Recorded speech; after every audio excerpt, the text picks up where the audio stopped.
but I knew that it would come. Okay, we're live. Hi, everybody. All right. Happy Wednesday, everybody. I'm going to give you guys a minute to get in here.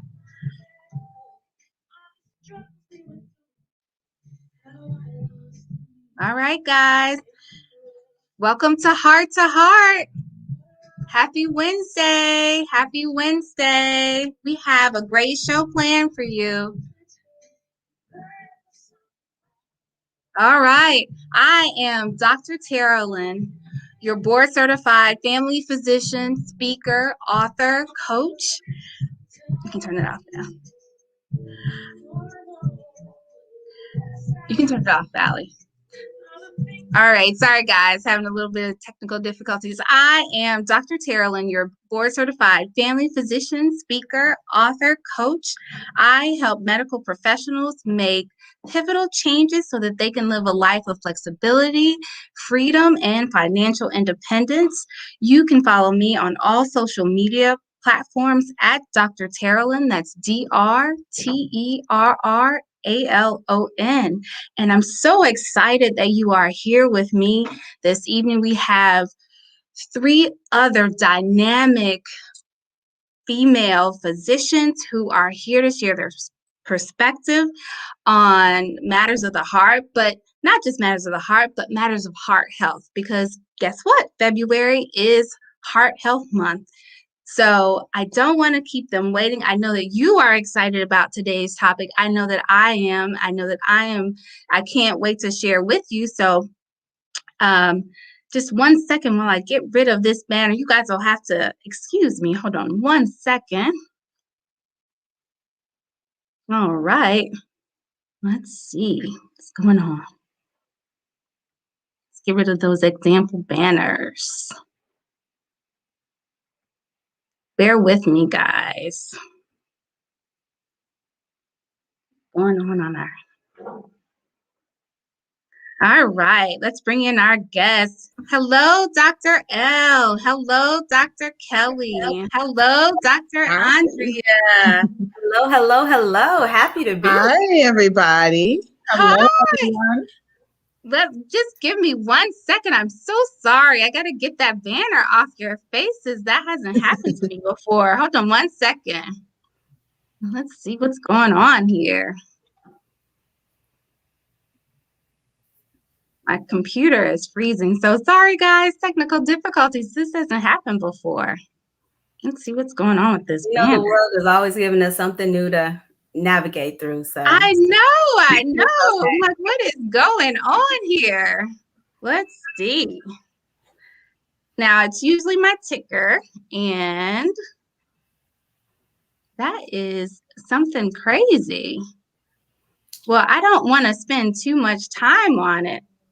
I'm just trying to figure out why in the world my example banner is there, because it's not here. But you know what? I'll keep working on it while you guys present this wonderful information, but I don't want to keep our viewers waiting. So let me just get to your wonderful introductions, because I can't wait for our viewers to hear all of this information that we have to give to them, right? So let me first tell them about you, Dr. L. So I'm so happy that you're here, Dr. L. As some of you have already read the flyer, she's a wonderful family physician. She hails from Dallas, the Metro Dallas, Texas. She is a concierge doctor. She is the founder and CEO of Boss T. So, and you will see she is a boss. She is a graduate of UC Davis. And without further ado, let me have Dr. L introduce herself. Dr. L, take it away. Wow, you make my cheeks hurt. You got me smiling so hard today. I'm just like, am I all those things? Yes, and more. So thank you. But for everyone, yes, I am Dr. L. Flowers, family medicine physician, 2 times best-selling author, concierge and telemedicine doctor. And through my concierge services, I help busy professionals prioritize their health by providing them with private, convenient, and compassionate care. I'm so happy to be here because I'm excited about the month of February. I love taking care of women. So when it comes to making women aware of heart disease and how it affects our communities, I'm definitely in favor of taking care of all the women, because I know when we change the life of a woman, we usually change the life of a family and also a community. So I'm so excited to be here. Thank you, Dr. Terralon, for the invitation. Thank you. Thank you. All right. Next up is Dr. Kellee. Also, and she hails from the Metro Dallas area. Just a coincidence. Dr. Kellee is a board certified internal medicine physician. She is founder and CEO of Equity Ventures Plus, and she is an inclusion and consultant. She's an author, speaker, healthcare coach, and she has 7 years of clinical experience. She has over 20,000 encounters. Her practice is currently in the hospital. So we might say it's not necessarily a great day when you see Dr. Kellee, but if you do get her, then you have one of the best. So say hello, Dr. Kellee. Hi, everybody. Thank you so much, Dr. Terralon, for having me. I'm Dr. Kellee, board certified internal medicine physician, patient care advocate, equity and inclusion consultant, speaker, soon to be author, and it's a whole list of things, right? I am committed to ending healthcare disparities in Black and Brown communities. And through my programs, I help patients become better educated consumers to improve their healthcare outcomes. I am on all social media as Dr. Kellee. That's DocTorKellee. Again, such a wonderful pleasure to be with you. Yes. Awesome. And got rid of that ugly example. And now we can say hello to a couple of viewers before we say hello to Dr. Andrea. But Dr. Andrea, we're going to say hello to her. She already said hello to us in the comments. But we also have Dr. Madeline is with us. She says hello. Hi, Dr. Madeline.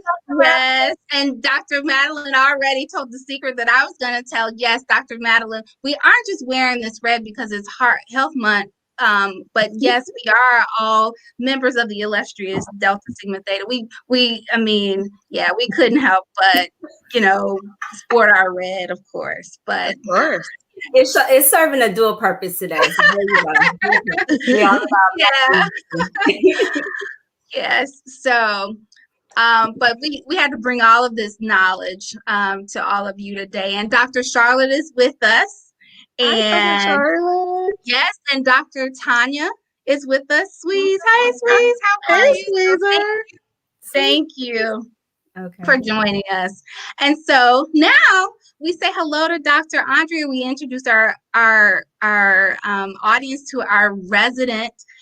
And when I say resident, I don't mean still in residency. I just mean resident media expert, OBGYN, Yale educated, Yale trained. I mean, she's a boss. She's raising her own team of junior athletes. I mean, she's a mom. She does it all. Hello, Dr. Andrea.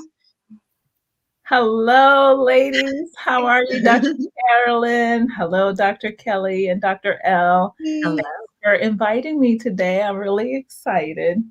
I am Dr. Andrea. I'm a board certified Yale trained OBGYN physician. I'm a best-selling author and speaker, and I'm a business technology and health consultant and media expert. I help entrepreneurs navigate video marketing so that people can purchase inside your videos. And my goal is to just get more visible to support my businesses as a medical physician and as a entrepreneur. So I am so excited to be here today. I am a full-time practicing OBGYN in Erie, Pennsylvania at OBGYN Associates of Erie. And I love what I do, but I also love entrepreneurship and health. And I'm on a mission to, help other entrepreneurs accomplish their goals and dreams too. So thanks for having me. Yeah. Thank you, Dr. Andrea.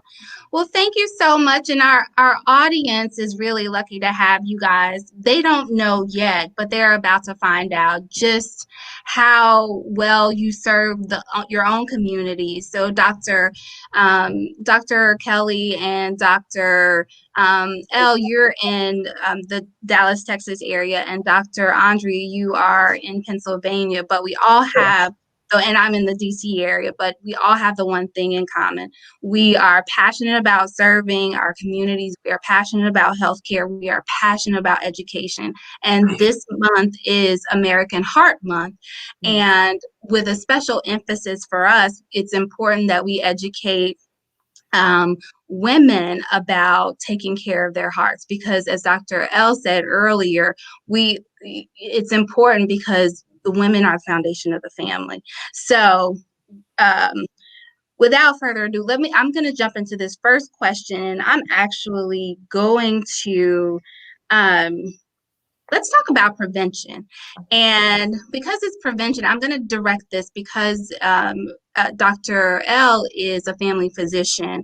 I'm going to direct the prevention question to Dr. L. So, Dr. L, how should we, what is your best advice for preventing health disease? It's the number one killer of women. It's the number one killer in the US, but also the number one killer of women. So what's your best advice for women out there for taking care of their hearts?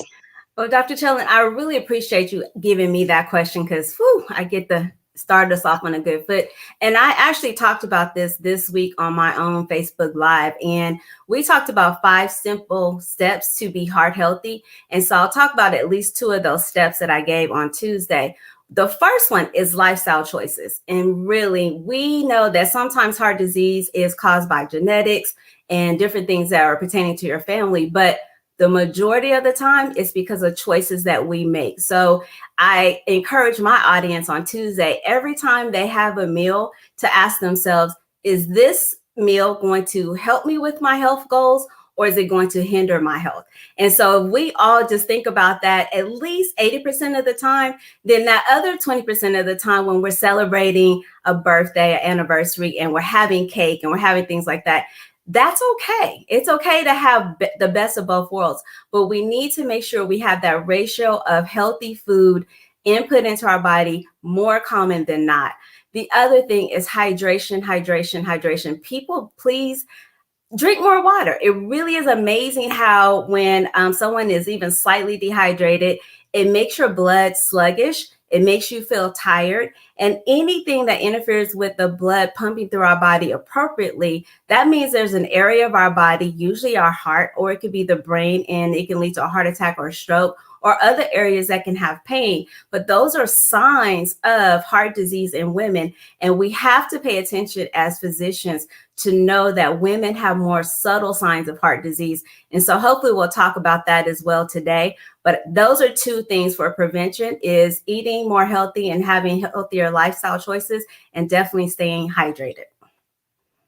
Well, thank you for that, Dr. L. Those are great tips, and you didn't give us a whole laundry list of things that we should be doing. You started us out with but I want to very practical, 2 very practical tips. Yes. So, as I said before, Dr. Kellee is an internist who practices inside the hospital. So, Dr. Kellee, that means that you see quite your share of heart attacks, or those people who have had a cardiac event. What are the signs and symptoms of a quote unquote heart attack? So different people present differently. There's a couple of groups that present what we would consider atypically. That's women, diabetics, and our elderly patients. They can have pain almost anywhere. One of the things that's kind of important to understand is that all of our internal organs, the vast majority of them share the same nerve system. So it's very common to get pain anywhere in the chest and abdominal area, and it can also still be coming from the heart. But the most common and the stereotypical is left-sided chest pain. You may have folks that feel like they got short of breath. Sometimes they're nauseous, have vomiting. They sweat. or what we call diaphoresis. They may have radiation of that pain. Sometimes it goes to their jaw. Sometimes it goes to their neck. Sometimes it's down their arm. Sometimes it's into their back. Those are like the more stereotypical, but it's not uncommon, like I said, for women, diabetics, or elderly patients to come in with just belly pain, or I just don't feel right, kind of a thing. So, especially with elderly patients, a lot of times it's hard for them to nail down exactly what it is that they're feeling. And people have a hard time, which is kind of weird when you think about it, but folks have a hard time identifying or describing their pain. So we have to use all these adjectives and all these words to describe pain. And sometimes they're still looking at you like, wait, what? So it can be almost essentially anything. Some people feel like indigestion. Some people feel like gas. So it can be any number of things, but the most common is shortness of breath, pain in the chest, and then like radiation, usually to the left side. Thank you, Dr. Kellee. And I just want to take a minute to say thank you for joining Betty, and thank you for joining Kashima. We're happy that you're here. So Dr. Andrea, now a lot of people might be thinking, okay, my OBGYN, she's just there to service my lady parts. So let's dispel that myth right there, because you are a doctor, you take care of the whole woman. So why is it important that they share their history with you, and that you also address the risk for heart disease? Why is that important? Can you share that with our audience? Yes, certainly. One of the things that's really wonderful about my profession is that we do a lot of well woman care. And so people come to us not just to have babies, but to do their general gynecology checkups. And a lot of times they will come see us and not go to their family physicians that year. So as gatekeepers, we really have a unique opportunity to interface with patients, not just about their pap smear per se. And that's why I always use a tagline that says, I do pap smears and stuff. Because we do a lot more things than just, your pap smear. We do the breast exam, and, of course, we take a review of systems. And I always try to ask my patients, do you have any questions, or is anything bothering you in particular? Not just, GYN complaints, I itch, I burn, but but other things, and then I try to direct them to, a referral back to their family doctor, or straight to the emergency room. Or if I'm doing surgery on a patient, sometimes I pick up things on the pre-op appointment. If they've had an EKG or a chest x-ray before and there's an abnormality, we can get medical clearance or cardiac clearance, and we can detect some things that might, save their life later. To if they need to get intervention, if they need to get their medical, if they need to get their health optimized for surgery. So these are some of the things that OBGYNs, obstetricians and gynecologists do in relation to heart health. So we really try to be a partner in your health, and we try to be collegial with our other colleagues, because we're all like team members. We're all, the patient is the coach, and we're all members of the team. And, but it's our job, to help the patient win the entire game, not just our own little area, is the way I like to think about it. Awesome. Thank you so much, Dr. Andrea. Now, I just want to say thank you. I'm checking a couple of monitors. Dr.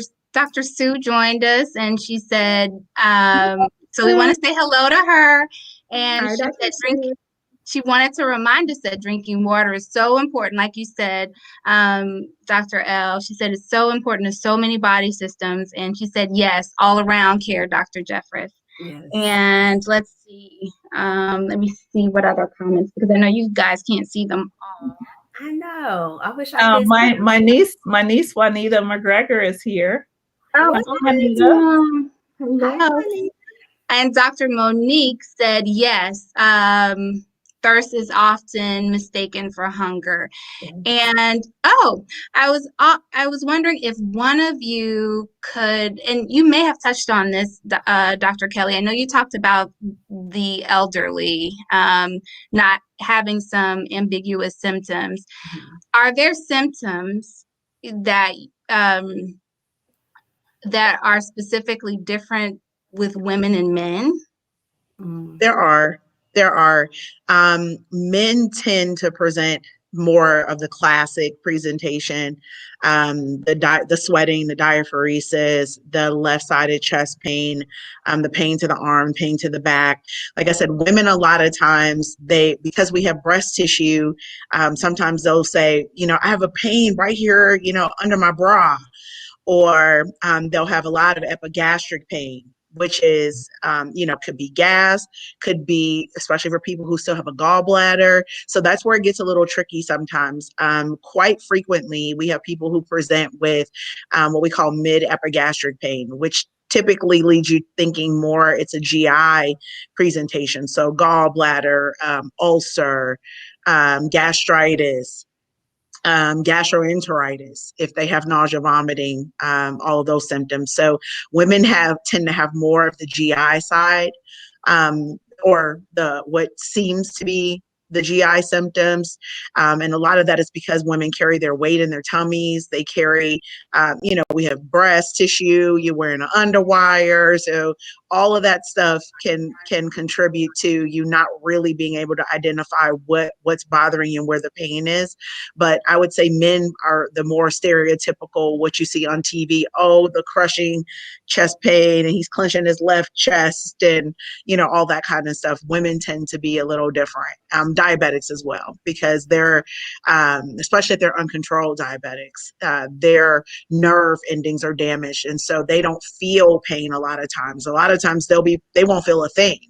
Their cardiac events may be caught on a monitor, or maybe picked up because they have an abnormal EKG, or they went for a routine stress test, those types of things. So very different presentations between those groups of people. And I wanted to add one other thing. I actually talked about heart health on my live stream this week. And one thing that's also super important for patients as far as prevention is concerned is knowing your numbers. And I talked about 3 different things that are really important with that. One is knowing your blood pressure. What should you be? What are you? Are you on medications? Number 2 is your cholesterol. Very important, because obviously if you have a high LDL, which is the bad cholesterol, then you are at higher risk for a coronary artery event because your arteries are clogged. You could have loose plaques that could break loose and cause issues. So you definitely want to know your blood pressure, your cholesterol, and lastly, you want to know your A1C, which is a measure of what your blood sugar has been over the last 3 months, and it helps those taking care of you to get a better idea of what your blood sugars are when you're out of the office. And that is important because diabetes in and of itself is what we call a coronary artery equivalent. So even if you've never had a heart attack before, even if you've never had any coronary events, have a pristine heart, as far as you know, having diabetes in and of itself is coronary artery disease. And that's why educating about diabetes is so important, because it is one of the diseases that actually impacts every single organ of the body. Even though it wouldn't seem to be that way, but it is absolutely imperative that people know those 3 numbers, because that's really what predicts your risk for having a cardiovascular event. That's awesome. Awesome. Yes. Thank you. Sure. Now, I'm gonna punt a little bit. Let me just make sure I'm not missing any questions. Okay. Oh, here's one for you, Dr. Andrea. This one came in. So thank you for that question, Annie. This is from one of my high school classmates, and she's currently in Georgia. So this is about menopause. So, but it's a question about remedies, but I'm going to relate this because it's about a heart health. This is also heart health. So is there a relationship, or how does your treatment change? Well, I'm trying to piece them together. So let's see, how do I do this? So how does your treatment change, or how do you address heart health in a woman of childbearing age versus a woman who is going through menopause, Dr. Andrea? Is that a reasonable question? I'm trying to paraphrase her question and then try to get her an answer, and then I'll. Well, certainly when you're a woman out of childbearing years, you're approaching, I assume you're in your mid 40s, low 50s, mid 50s, menopausal range. Those patients need to get, their hearts checked regularly, whereas maybe a younger person, unless they have some pre-existing heart disease or risk factors like a hypercoagulable state, like a clotting disorder, or a history of viral illness, or a history of previous heart disease and pregnancy, or perhaps they were born with congenital heart disease, and so they need to be managed in labor. They need to be managed in younger, years. That's different than a middle-aged woman who's menopausal, who may be having heart issues and needs a heart workup because she's of increasing age and may be having symptoms. So that's, basically the way I would separate them, because young people have heart disease too. It's sometimes, especially if you have a family history of cholesterol disease. I had a young pregnant woman in her 30s have a massive heart attack, and just no one knew that her cholesterol was high. So, just because you're young doesn't mean you shouldn't, have your risk factors for heart disease mitigated.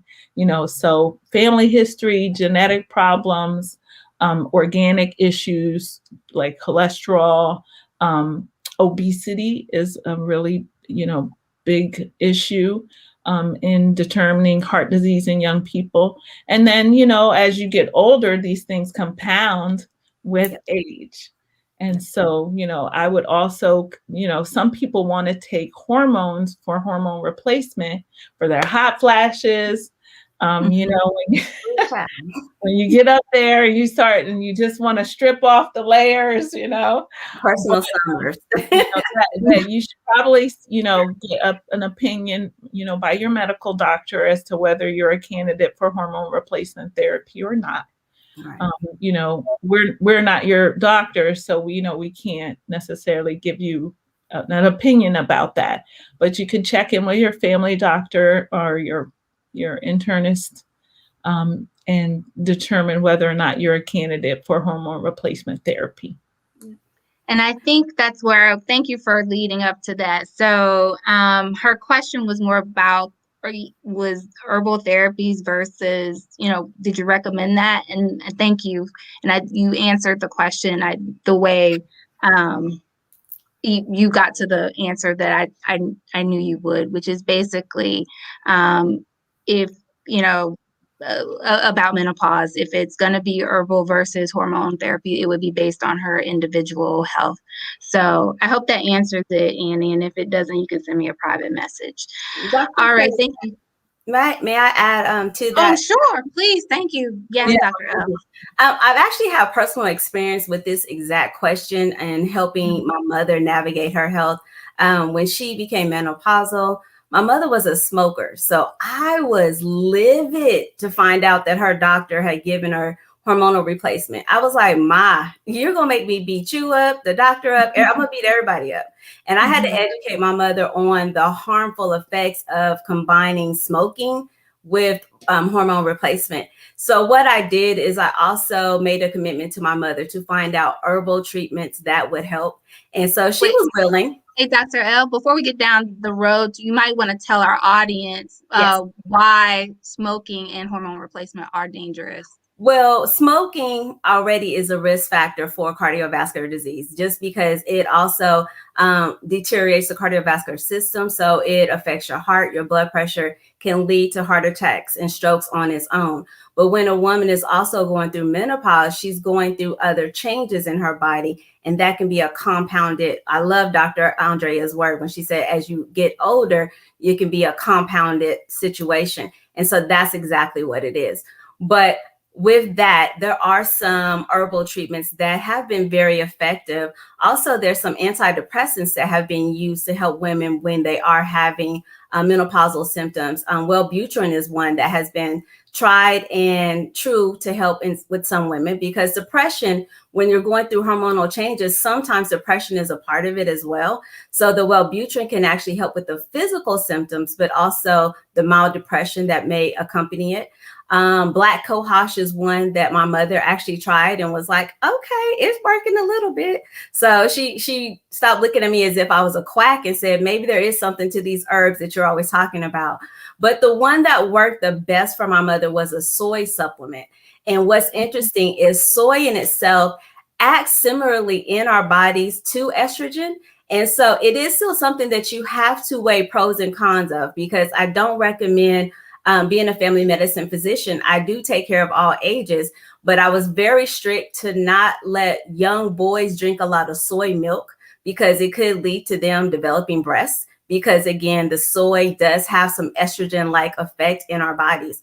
But for an aging woman going through menopause, that effect can actually be beneficial, because it's not actually estrogen, so it's not actually a hormone, but it can help to minimize the symptoms of menopause. And so there was a supplement called New Phase, and it was available at Walmart.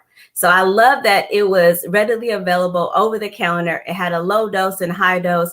And my mother started with the low dose, and she never needed the high dose. And it very well controlled her hot flashes, her irritability. She wasn't trying to, beat us all up because she was so angry. And so I was really happy that we found a happy median, and then she was willing to completely walk away from hormonal therapy. So that's why that is an individual decision that needs to be discussed with your primary care doctor, whether it's an internal medicine doctor or a family practice doctor. It's very important to talk about everything you're going through so that we can help you navigate it safely, even if we are using hormones or herbal treatments or other natural methods. So it's very important to have that conversation. Okay. And thank you so much. And as with anything, yes, Dr. Su was reminding us about checking out the side effects of all of any medication. But yes, definitely you would talk about that with your doctor. And thanks for joining, Katori. Thank you so much. So shifting, because we've covered I don't want to keep you all too long. We're 30 minutes into our broadcast, and we know that we can't avoid it. I know that you have all seen it in your capacity as, as you're treating your patients. I know you are a fully outpatient, Dr. L, and Dr. Andrea, you are both inpatient and outpatient, and Dr. Kellee, you you work inpatient.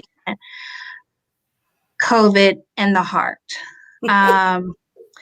Yes. So we can play, all of you are going to tackle this in some, I'd like you all to tackle this, but tell us how, in your capacity, in your professional capacity, what has been your experience with what you've seen? Because we're learning so much about how COVID-19 and coronavirus affects the heart. So what has been your experience with how you've seen it in patients that you've treated? And so I will let you go first, Dr. Kellee, I guess. Sure. Okay. Well, for the greater part of the last year, that's pretty much been my patient load is COVID patients. And so I've seen everything, honestly, from the renal failure, from the cardiomyopathies, which is basically a weakening of the heart that happens with viruses, to worsening heart failure, to blood clots in the extremities, to pulmonary emboli and blood clots in the lungs, strokes, loss of taste and smell, respiratory failure, pretty much everything The GI symptoms, it's not uncommon for COVID patients to present with nausea, vomiting, diarrhea. A lot of times patients will start with that, and those symptoms will improve, and then they will progress to the COVID pneumonia. I've seen that. I've seen, I mean, pretty much anything, you name it, I've seen it. Patients on the ventilator, patient requiring, high levels of oxygen, 70 liters of oxygen at 100%. I mean, just crazy things that, we just never knew a virus could do. So from the cardiac standpoint, the most common things I would say we see is what I described as the cardiomyopathy, which is basically viruses can do that. All viruses can do that to the heart. And it basically is where the heart actually lives in a sac. And so that sac can get infected with the virus as well as the muscle. And so depending on what happens with the heart and what shape you were in to begin with, kind of determines the path that things take. I've seen patients, there's a number called an ejection fraction that we look at, and it's basically a measure of how well your heart is pumping. Your heart is the hub of the cardiovascular system. Nothing happens without your heart. And so we've seen people who come in, have a very low or depressed cardiac pump function, and a couple of weeks later, it improves after the virus has passed. We've seen people who form blood clots and have to be on blood thinners. And the rationale for that is kind of, I tell every time I talk about COVID, I have to give the disclaimer that we are actually writing this story right as we speak. And so that's a very unfamiliar feeling for most of us and for most, folks who are living in this day and time, because everything that we get vaccinated against, everything that has happened from a pandemic standpoint, we weren't alive for. And so we get the benefit of 100 years worth of data. And so people have that same expectation with COVID that in a year, we're supposed to know everything about it, when that's just not realistic and not how it works. And we're now to the point where there's at least 2 or 3 different variants of the COVID that we started with. So that being said, we see a lot of patients with blood clots, and the rationale for that is believed to be twofold. One is autoimmune mediated. So when COVID gets introduced into the body and into the cells, it just takes over everything. It uses our normal cellular machinery, so to speak, the things that keep us going, the things that regenerate our cells. It takes over that. And the immune system, for whatever reason, they're not sure why the immune response is so robust with COVID, but it is. And so it can hamper the ability for the heart and lungs to do their jobs. And so most people think that they breathe and they have their hands on their chest thinking like up here is where you breathe. And that's actually not the case. We breathe, our oxygen exchange occurs at the bottom, at the bases of the lung. And that's exactly where COVID does its damage. And so that impacts the heart, because the heart pumps what it gets. So if it gets dead blood, that's what it's giving out to your kidneys, to your liver, to all your organs, to all your tissues. And so COVID is very problematic for the heart because, one, it puts you at risk for a heart attack, because really the pain that is associated with having a heart attack is not reproducible. It's not something you could just touch your chest. The pain is actually your heart muscle dying. And so that's because there's a lack of blood flow. There's a lack of oxygen. So the effects of COVID in the lung actually have really huge implications for the heart, because not only does the heart have to pump blood to the whole body, it also has to pump blood to itself. And so if there's no oxygen there, then it makes it very difficult for the heart to do its job. So you get trouble with oxygenation. most common presentation for COVID is shortness of breath.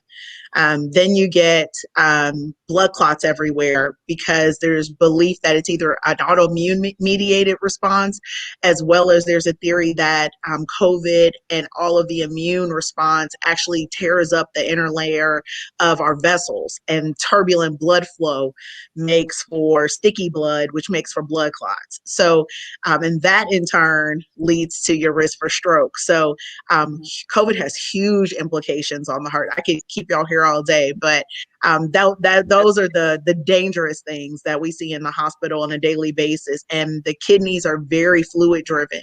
They want to see volume, and they want to be oxygenated. And so when that doesn't happen, patients go into renal failure. So the vast majority of our patients who are sick with COVID, those that are on the ventilator or have been on the BiPAP for extended periods of time, the vast majority of those people also have some degree of renal failure.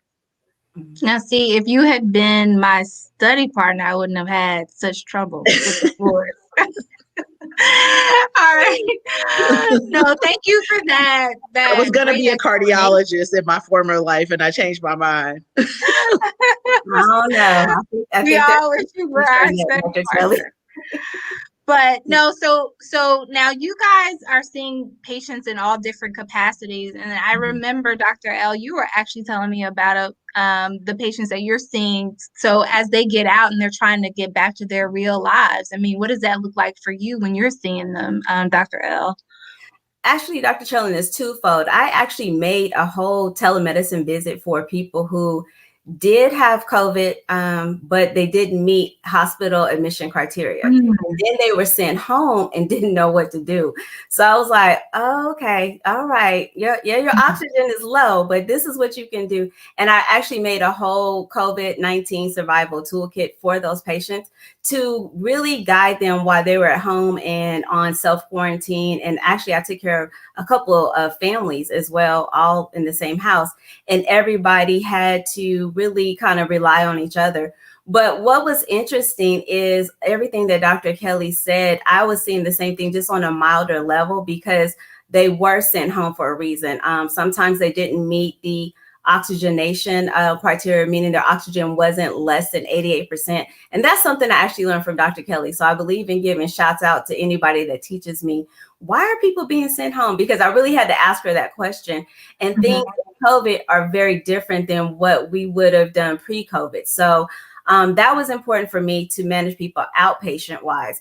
What I've also had to do is I've had a few consults, even recently last week, for people who have survived the acute infection of COVID, but now they have developed either heart problems or lung problems. And so we're also having to look at and navigate learning all the long-term effects. And sometimes it's called long COVID, which is the aftermath of having the acute infection, and you've gotten past having the shortness of breath, you've gotten past having the actual virus in your body, but now we have to deal with all the damage that was done.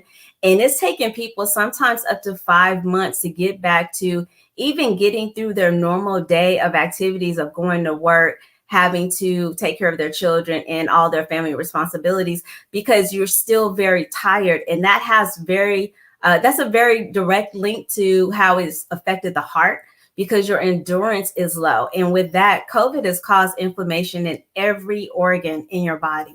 And so that inflammation has had some long-term effects. And so we're still seeing that, still dealing with it.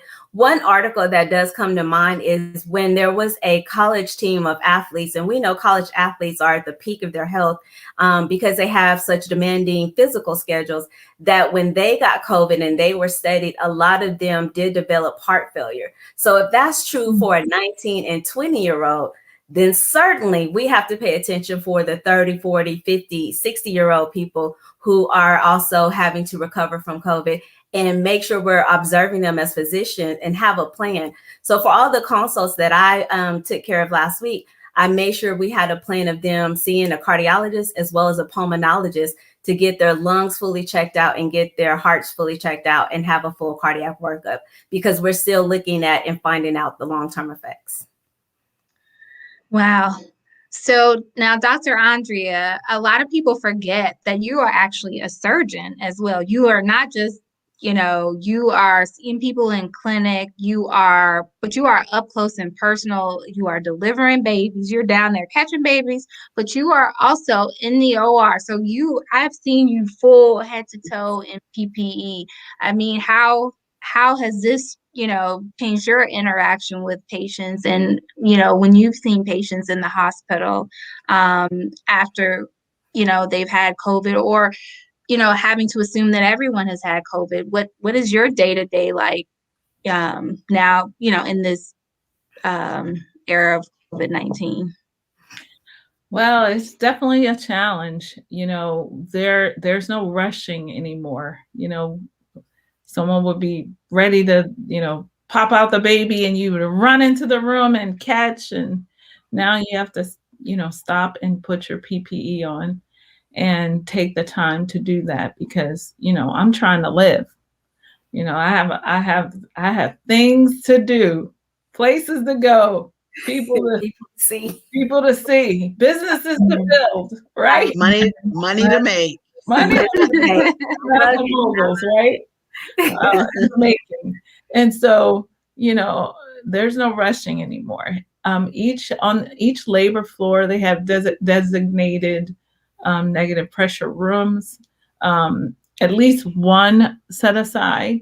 But oftentimes, if we have more than one patient with COVID, then we have to use other rooms. Now, again, not everyone is being kept because if their oxygenation is high, if they're, not having, too many symptoms that require resuscitative support, right, like fluids or oxygen or pressors or, just things that will support them while they get through the viral illness, steroids, IV steroids, those kinds of things, then they're going home. Mm-hmm. Now, for the deliveries, we're wearing N95s under our respirator masks. So we have, you're very hot. Yeah. It's a rough time to be a menopausal, perimenopausal woman in PPE, full PPE for hours at a time, where you just want to strip when you get that hot flash, but you can't, So it's just, and sometimes it's hard. Your face hurts. You get the MACME, which is the mask acne, and it's challenging. And the mental health aspect of it, not just for the people who contract COVID, but for, the first line workers. Hats off to all of you and to everyone who's doing the job, who's showing up despite the anxiety, despite the fear. We feel it too, despite the anxiety of bringing it home to your families. Yep. We too need, some mental health time, and we've got to build that into our day somehow, some way, and build that into our lifestyles at home, just to take care of ourselves so that we can wake up to do another day and to face another day, because the sun, sets, but it rises every day. Yeah. Beautiful, Dr. Andrea. I did read today that there is a new term. It is called coronaphobia. And so, there is a real stifling fear of getting coronavirus that it is actually preventing people from doing, their daily activities. So I'm going to read a little bit more about it before we do our mental health talk. So I do have a question for you guys, and it is actually from my line sister Jackie out of Delaware. She says, I'm from Delaware. Hi, Jackie. Oh, that's right. I was raised. All right. Why does it seem that having hypertension puts you at greater risk for possibly surviving COVID? Now, I hadn't heard that. Are you aware of that? Okay. I hadn't heard that one. I hadn't heard that. I hadn't read that, Jackie. So we also have to. So I'm not sure where that came from. I haven't read that. We also have to be very careful where we get our I information was gonna say, from. make sure you have a reputable source. Right. Yeah. I haven't come across one thing that having high blood pressure makes better or makes great. The only time I would say maybe it tends to be in your favor is if you come into the hospital with septic shock. Yeah. And if you tend to run high and you come low, then you kind of, but there's and that situation is not favorable either way. But yeah, not that I'm aware of. No. Yeah, maybe when you're in shock, but that's the only thing I can think of. Okay. Let's see. Okay, and so here's a question too. Is the oxygen given in the ICU more cold than hot, and why? So I'm not sure what that question's actually asking, but I'm gonna answer what I think maybe they mean. Okay. So we have the answer is it depends. And the reason I'll say that is because the higher flow oxygen that you're on, we tend to moisturize it because we have patients that are requiring. So just for context, the air that we breathe is 26% actual oxygen, right? That's the percentage. And so the vast majority of us who are healthy, walking around, if you checked my oxygen level now, it better be at least 96, 97%, right? With our COVID patients, it is not uncommon to have them on. So right now I'm on 0 liters, but I'm inhaling 20% of oxygen, right, to sustain. But we have patients that are in the hospital who are not on the ventilator. We'll leave that as a separate event, but who are on what we call high flow oxygen, and they're getting 100% oxygen and 70 liters of it, or 80. So 70 liters is really as high as we can go. We are adamantly trying to keep people off the ventilator because the outcomes are just poor. There are situations where you can't avoid it, but we, for some patients, have them on what we call high flow oxygen, which is basically you're just shoving air at them. And we also have them on a mask over that called a non-rebreather mask. And so we are just over oxygenating them, hoping that it will help to improve things. So when we have patients who are on high levels of oxygen, we tend to humidify it. So they'll have the oxygen flowing, but there's also water flowing, because if you put even 5 liters of oxygen in your nose, it will dry your nose out, and it puts people at high risk to get nosebleeds and things like that. So if you're getting humidified oxygen, it tends to be like a warmer mist. If you're on a lower amount of oxygen, especially if you're not super sick, you're not going to be in the hospital very long, those people may get the sensation that it's a colder colder than what they're accustomed to. But generally speaking, for our COVID patients, if they're hospitalized and requiring oxygen to the point where we can't send them home, they're on humidified oxygen. So I hope that answers the question a little bit. In the ICU, the vast majority of our patients are either on a BiPAP machine, which basically is like a face mask, and it's forcing air in. And there's that's just like a vacuum. There's no humidity. You can't really add humidity or anything to that. And then the other option is the ventilator. So I hope that answers the question a little bit. Okay. No, I think so. So I think what Dr. Kellee is saying in essence is it has the feel of it, but it's not on purpose. Let's see. I don't want to miss anybody.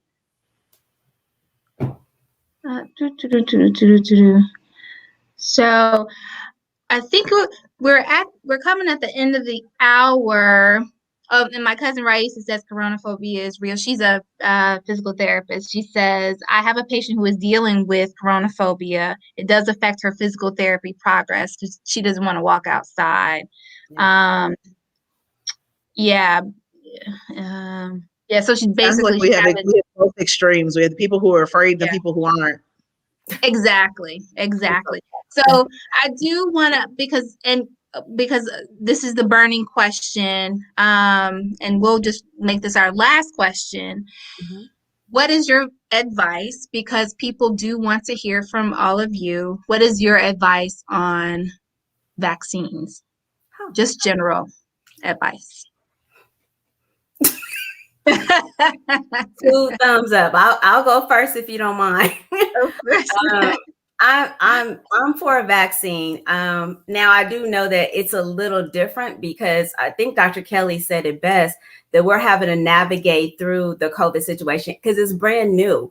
This is a virus that has jumped species and has never been in humans before. So we're writing the textbook every day that we're going through this. And so this is what humans dealt with when they were going through polio and some of the other vaccinations that we have now. But any effort that we have and that we can make to get this pandemic under control, I think is worth entertaining and then moving forward. The vaccine, and I have already gotten my COVID vaccine number 1, and we'll get the second one in about 2 weeks. So I'm excited about being able to be a little more protected because, we've got to get back to living. I'm one of those people that love to travel, but it's not the best conditions to travel right now because the world is still technically closed. And so I think about all the people who are vulnerable as well.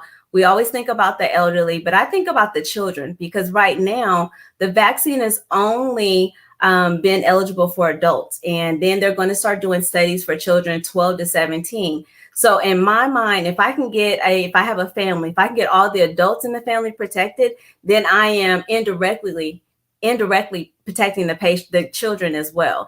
And then after the age of 12 to 17, it's going to be a few more months before we get the school age kids able to get the vaccine. So for me, I'm thinking about our future, and the children are our future.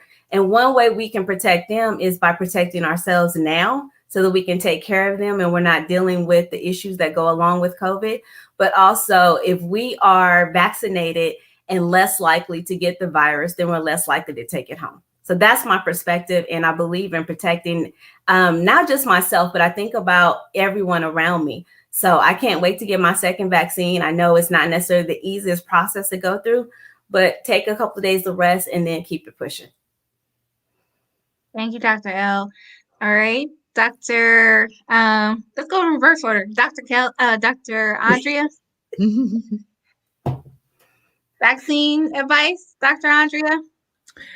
Well, it is recommended, and I'm trying to live, so I got my vaccine, and I'm trying to live. That's gonna be hashtag.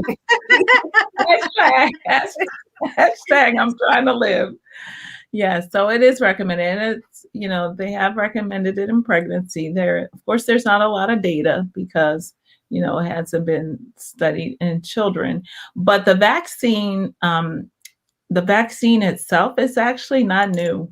They've been doing vaccine research in the area of SARS for 15 years or more. So remember, there was Middle Eastern SARS and respiratory syndrome, and so the point is, it's actually not new, and that's why people are like, "Oh my God, it's so fast! How could it? How could we come up with this?" It actually wasn't so fast because it's been in progress for all those years. And so, I think that, we have to recognize that mankind has been really obliterated by, certain pandemics every 100 years or so.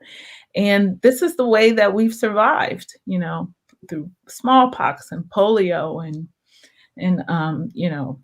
hepatitis, measles, mumps, I mean, tetanus, yes. bubonic plague. I mean, these Right. are things that pneumococcus and Yes. staph. Yes.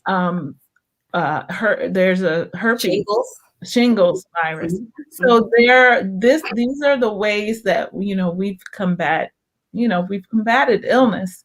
And so I know there's a lot of vaccine hesitancy because of our history, and Yes. we didn't get to touch on that much because it is a hard talk.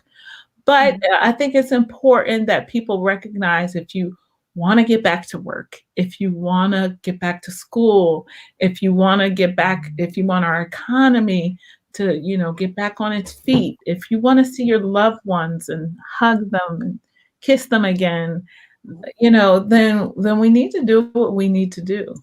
And there is risk. There's risk in contracting COVID, just like there's risk in taking the vaccine. And I think you have a higher risk at this point of catching COVID, and having the sequelae that we talked about earlier about the heart. Dr. Kellee did an excellent job of reviewing all the things that can go wrong with the heart. And so I think, when you consider and you weigh the risks and the benefits certainly seem to outweigh the risks. And so that is my opinion about taking the vaccine. I love it. And thank you. And Dr. Kellee? So I'm going to come at the vaccine from a different perspective. So I also have a phase 1 research background. So initially, when there were talks about having a vaccine, I was like, too soon. How, pray tell, how? And so that was when we didn't have a lot of data, a lot of information about what the vaccine was going to be about.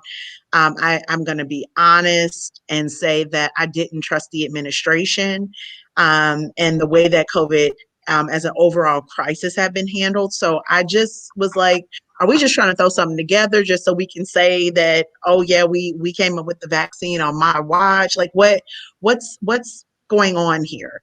And so, we do have a very twisted and jaded history as African Americans, Native Americans in this country when it comes down to medical experimentation on Black and brown bodies. Let's just be honest. And so for anybody who's in the audience who has any hesitancy, one, let me speak to that part of you and say that it's valid. Okay. Because I think we are at a place, and it happens a lot in healthcare, a lot with physicians, about vaccine shaming and making people feel some type of way if they're not at a place where they are comfortable getting the vaccine. So I just wanted to put that out there. You will get to, if you have not received the vaccine, or you're not in 1A or 1B and haven't had the opportunity as of yet, or you're on the fence about how you feel about it, that is valid. Okay. And I don't care what the situation is. Nobody has the right to invalidate your feelings, because we have 400 years of history that tell us otherwise, right? And so any decision that you make is going to be weighted in experience, weighted in your history, weighted in what you know. So having said that, I just want to validate anybody who's listening who may feel like, I don't know, I think I'm gonna wait it out. Okay. That is a valid feeling. Now, at the same time, we also have to recognize that science exists and that it's a real thing, and that there are real scientists, real men, real women who are behind this vaccine, who put the work in. And now that we know more and actually have data from the actual pharmaceutical companies, we have to weigh that as well. Okay. And the situation is definitely different than in our history. But I do think it's very important to educate people and meet them where they are. Because I've seen a lot, especially on Facebook and in certain groups, where people are shaming others. And it's like, this is a personal choice, and nothing is benign. We talked about that with medications. The same is true with vaccines. They're no different. And it's not just this vaccine. It could happen with any vaccine. So as an overall statement, I am absolutely pro-vaccine. I usually beat down the healthcare people when it's time to get my flu shot every year, because I just believe so heavily, and I've had the flu in college, and I felt like I was dying.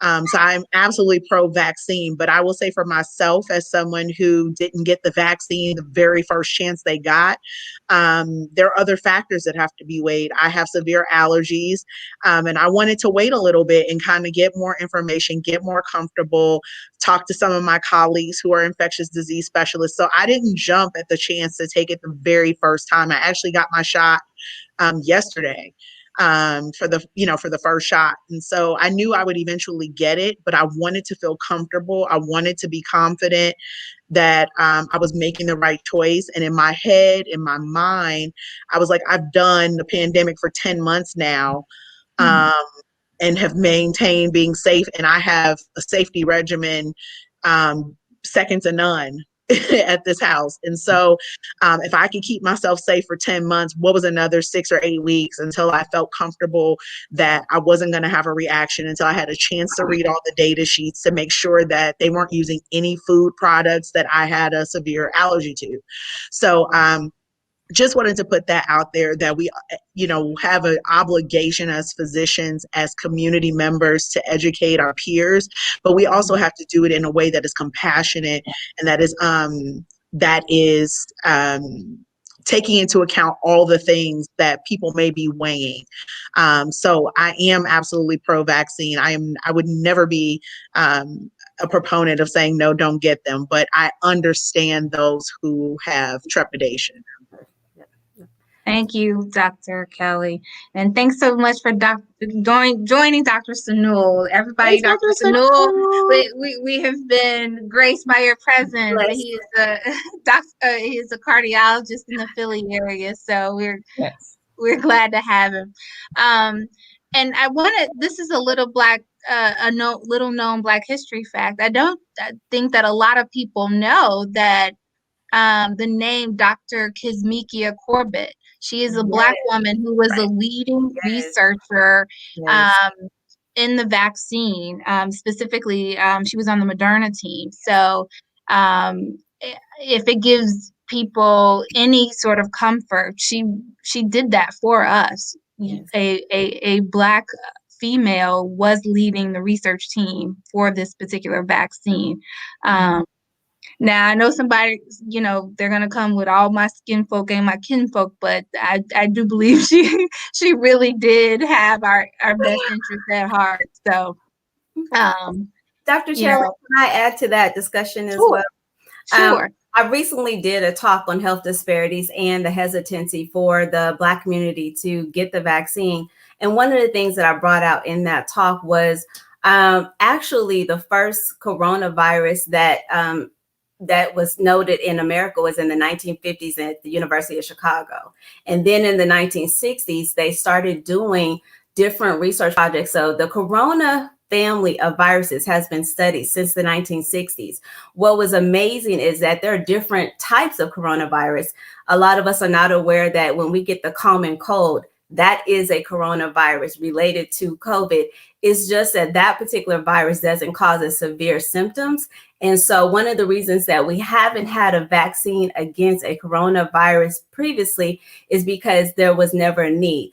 During different public health aids and education, people learn to wash their hands better, learn to cover their nose and their mouths when they're coughing or sneezing. So there wasn't a need for the vaccine previously. But this particular coronavirus, because it is so damaging and it is such a severe disease, now we have a need to act on that research that has been in place since the 1960s. So we've been building on this. We just didn't need a vaccine previously.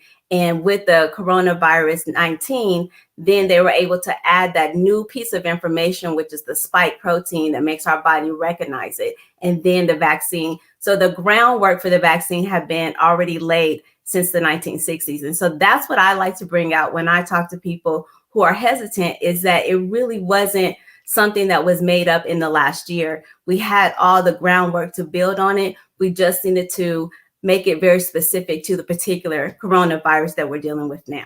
So I think that's important, because I love when Dr. Kellee said, and Dr. Andrea alluded to, is we need to trust the science behind it. If you don't trust the people, I understand. And we could talk all day about health disparities in the African American community. But what I'm going to ask you to do is trust the science and have a really direct conversation with your doctor so you can get all the details that pertain to your specific situation. Dr. Kellee alluded to, she needed to make sure she was okay as far as her allergies. Anyone that has any autoimmune diseases or other severe allergies, please have that conversation so you can know what is best for you and make that decision. Right. And I will share that I did receive my second one, so I'm fully vaccinated. And I think so we've all shared that we've gotten it. So you see 4 faces who are vaccinated. We don't have tails growing out of our faces. We are still in our right minds. We are alive and well, just so that you can see. Now, we are not saying it is completely 100% without side effects, but we are just showing you that we are living examples that of people who have taken the vaccine, and believe in the science. So I want to wrap up it by saying thank you all so much. Well, and thank you to everyone who has joined us. You guys, you women. Sorry, not saying you guys. I need to correct that. You dynamic women inspire me every day, and I'm just so glad that all of our followers, anyone who is tuned in, anyone who will tune in for the replay will see now what I already know, just how brilliant you all are, and I hope that they will contact you. So let's go around and let everyone know if they want to contact you, how they can get in contact with you, or participate in any of the services that you offer. So let's start with you, Dr. Andrea. Yes.